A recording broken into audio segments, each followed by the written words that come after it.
Hey guys, we are factoring today. I bet you're excited. There's a ton of ways to factor, right? But in this video, we are looking at a very specific type of problem that you can factor in a special way. So this is called the sum, or it can be difference. In this one, it's a plus, so it's the sum.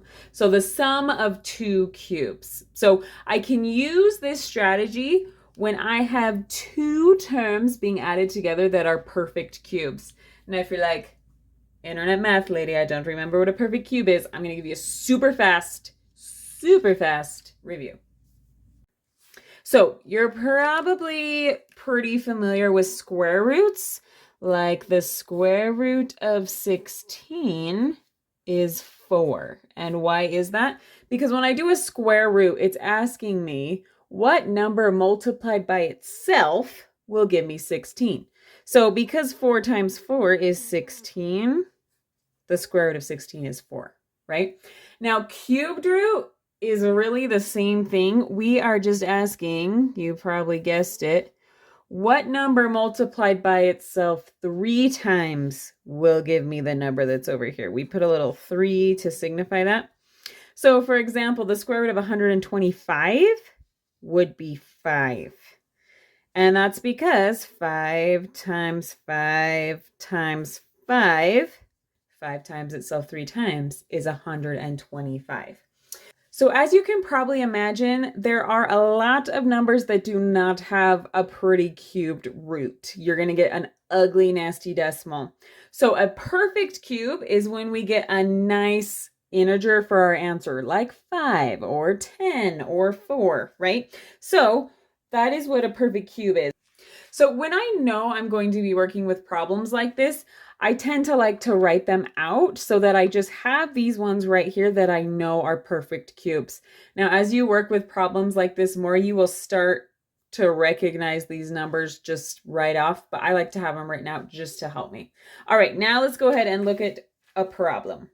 All right, so let's put this information to use. I would use this strategy if I'm trying to factor and I notice that I have two terms that are perfect cubes being added together. Now, whenever we're factoring, we always want to make sure that we can't pull out something as a greatest common factor. We don't have one in this case, but if you want to see a video where there is a greatest common factor you need to pull out, I will link a video for you in the corner. But now we want to get this to look like a term cubed plus a term cubed. So let's see what we can do here. When I look at my list that I showed earlier, I see that 64 is the same as 4 cubed. So that is good news. We're looking good. 27 is 3 cubed. Okay, we're feeling good about this. What about a to the 9th though?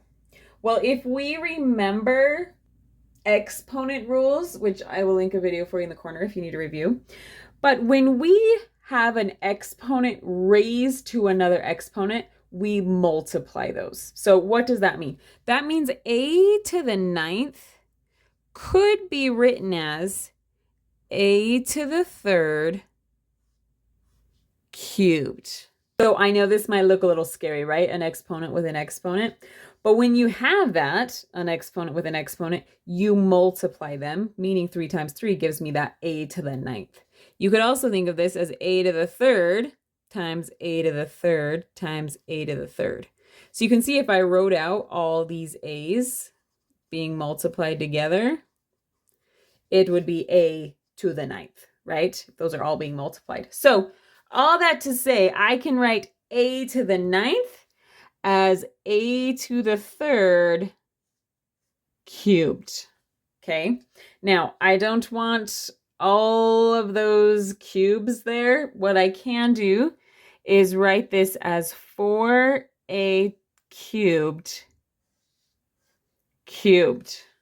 Yeah? Was that scary? We're feeling okay about it. Hopefully. So you think about it, if I were to do 4a cubed times itself 3 times, I would get 64a to the 9th. All right. Now let's look over here. We know 27 is 3 cubed, but what about b to the 12th? can I write that as with a cube out here? So I want b with some exponent. I don't know what it is yet. Let's just put a little circle, not a 0. That's confusing. Dang it. All right, that was confusing. Let me write it down here again. B to the 12th equals b with some exponent. We don't know what it is yet, but we know we want it to be cubed, right? So if I multiply whatever this exponent is with that one, I want it to be 12. So 3 times what would give me 12? Well, 3 times 4. So b to the 4th cubed.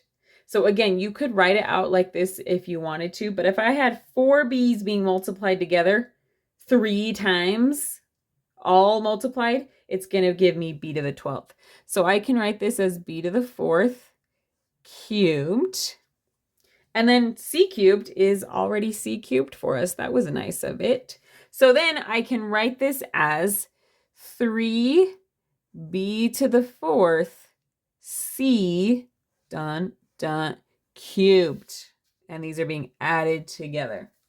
All right, how did we feel about that? We felt okay?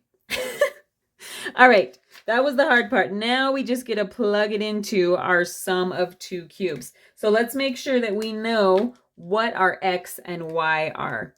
So my x is whatever's being cubed here. So this is my x. X in this problem is 4a cubed. All right. And y is 3b to the 4th c. All right.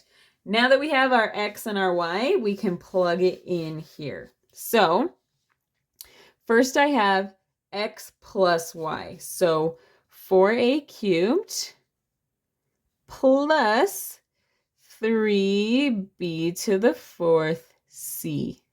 Okay, not too bad. Then I have x squared.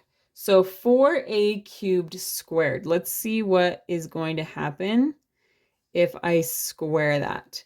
Well, the squared needs to go to both the 4 and the a. So 4 squared gives me 16. A cubed squared, remember we're going to multiply those, so it's going to be a to the 6th.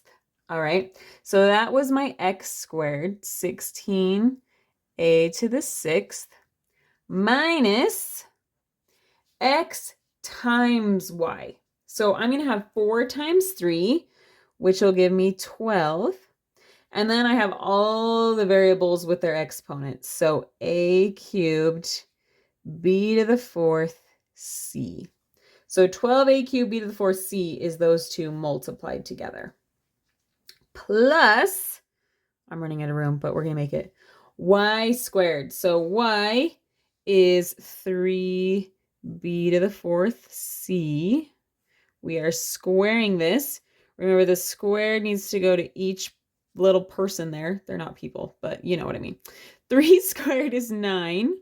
B to the 4th squared, 2 times 4 is 8. So b to the 8th. And then c squared. So that is my y squared. So plus 9b to the 8th c squared. Oh, we barely made it. There we go. Now, I say this every time, but you can always multiply these together and make sure you get that. But that is my answer. I hope that made sense. I will link some more videos for you if you need them. Thanks.